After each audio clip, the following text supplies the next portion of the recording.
कृष्णचंद्र जी अपने प्रिय भक्त अर्जुन के प्रति कथन करते हैं कि हे अर्जुन, तू जो भी कर्म करता है, जो खाता है, जो हवन करता है, जो दान देता है और जो तप करता है, वह सब मेरे अर्पण कर। इस प्रकार जिसके समस्त कर्म मुझ भगवान के अर्पण होते हैं, ऐसे संन्यास योग से युक्त चित्त वाला तू शुभ अशुभ फल रूप कर्म बंधन से मुक्त हो जाएगा और उनसे मुक्त होकर तू मुझको ही प्राप्त होगा। प्रेमियों, कर्म करना तो मनुष्य के स्वभाव में है और वह हर समय कुछ न कुछ कर्म करता ही रहता है। खाली बैठना मनुष्य के स्वभाव तथा प्राकृतिक नियम के विरुद्ध है।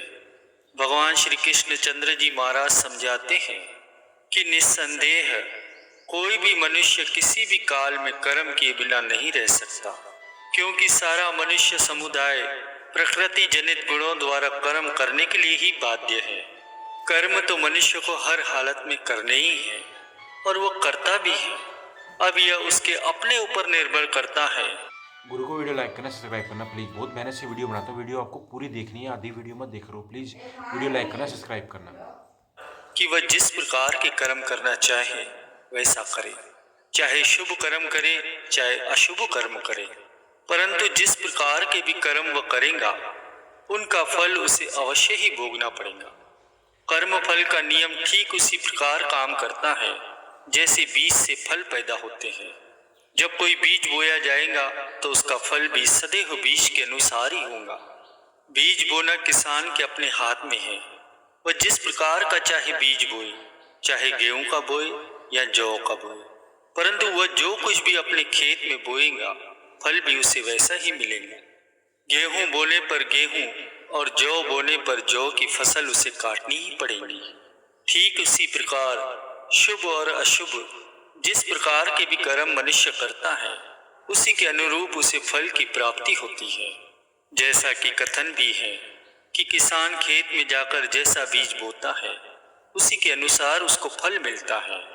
ठीक इसी प्रकार शुभ और अशुभ जैसा भी कर्म किया जाता है वैसा ही फल मिलता है। फकीरों का कथन भी है कि हे मनुष्य, अपने कर्मों के फल से कभी गाफिल मत हो, क्योंकि गेहूं बोने से गेहूं और जौ बोने से जौ की ही फसल पैदा होगी। शुभ कर्मों के फल स्वरूप जीवात्मा को स्वर्ग आदि उत्तम लोकों की प्राप्ति होती है, जहाँ चीरकाल तक अनेक प्रकार के सुख भोग भोगने के बाद उसे वापस मृत्यु लोक में जन्म लेना पड़ता है और 84 के चक्कर में घूमना पड़ता है।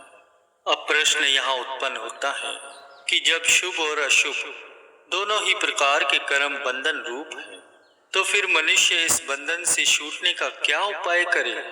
इसका उपाय तो एक ही है, जो भगवान श्री कृष्णचंद्र जी महाराज जी ने श्रीमद् भागवत गीता के 9वें अध्याय के 27 एवं 28वें श्लोक में बतलाया है।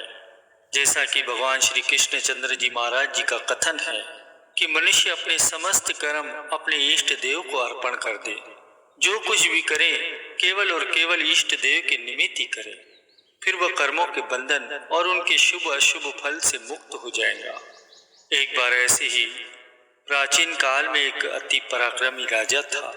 उसने अश्वमेघ यज्ञ कराने का निश्चय किया और वह भी एक दो नहीं, पूरे 100 अश्वमेघ यज्ञ। इसके अनुसार उसने 92 यज्ञ पूरे कर लिए। अब केवल 8 यज्ञ बाकी रहे थे। यह सोचकर राजा मन ही मन अति प्रसन्न था, क्योंकि 100 यज्ञ पूरे हो जाने पर इनके पुण्य के फल स्वरूप उसे इंद्र का पद मिलना था। इस पराक्रमी राजा के गुरुदेव भी थे, जिनका नाम था वामदेव जी। जिन दिनों राजा ने 92 यज्ञ किए, उनके गुरुदेव भजन अभ्यास करते हुए समाधि में लीन थे। जब वे समाधि से जागृत हुए तो उन्हें राजा द्वारा यज्ञों के विषय में अंतरित तौर पर ज्ञात हुआ। वे सोचने लगे कि राजा जो ये 100 यज्ञ कर रहा है, इनके पूरा हो जाने पर इनके फल स्वरूप उसे स्वर्ग का राज्य मिलेगा। यह तो ठीक है, परंतु उसकी आत्मिक उन्नति रुक जाएगी। स्वर्ग का राज्य यदि उसे मिल भी गया तो क्या हुआ, क्योंकि इन यज्ञों के फल स्वरूप वह एक कल्प तक स्वर्गीय सुखों का उपयोग तो अवश्य कर लेगा, परंतु जब उन यज्ञों का पुण्य फल क्षीण हो जाएगा तो राजा को फिर से आवागमन के चक्कर में भटकना पड़ेगा। इसलिए कुछ ऐसा करना पड़ेगा कि जिससे राजा का आत्म कल्याण हो, मोक्ष को प्राप्त करे।